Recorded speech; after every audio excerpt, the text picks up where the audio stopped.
It's no surprise that terrorism often falls outside our daily consciousness. We tend to assign anything that's big or unfamiliar or scary to a place where they won't bother us. We gain comfort in thinking of it as somebody else's problem. But it's not just governments or the police that deal with terrorism. Academics try to understand it too.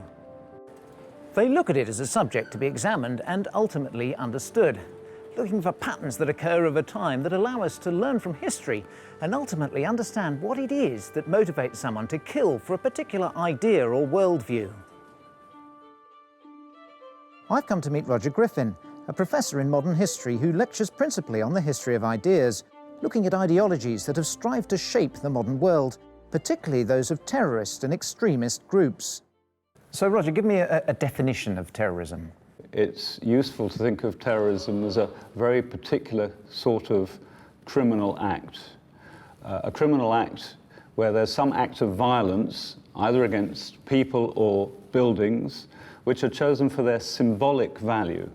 The destruction of the building or the killing of the person is not the primary purpose of the violence. The purpose is to send a message to some target audience that is going to receive the terror and do something, change a policy, abolish some law, or give back some sacred homeland.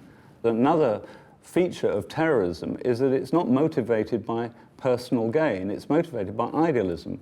According to the person committing the act, there's something wrong with society.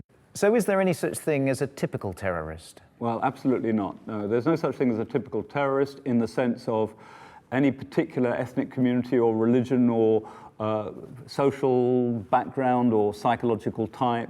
We often hear the term lone wolf when talking about terrorists. Is that typical?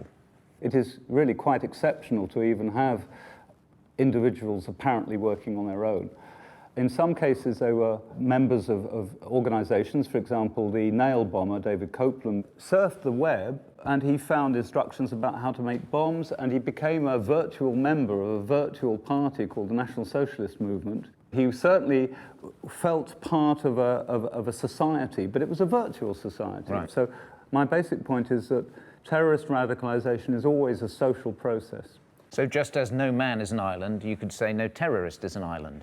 Absolutely, because the process of actually narrowing down your universe, your mental universe, to a point where you split it into two parts. There's the evil that you want to destroy, and you're part of the good. That involves a huge, complicated process of ideation, it's called, of creating ideas and values and theories and thoughts, which cannot be done by somebody on their own. You talk about radicalization and terrorism happening to relatively small numbers of people, but in Nazi Germany it happened on a mass scale. How was that able to happen?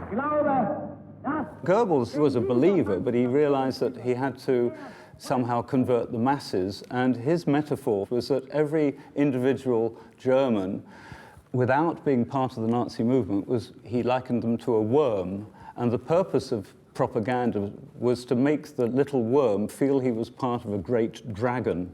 And if you think of that as a metaphor, it's brilliant, because what terrorism does is it allows individuals who feel impotent in their rage or worthless or marginalized to actually feel they're part of something quite heroic and valuable, something that outlives them in terms of their value.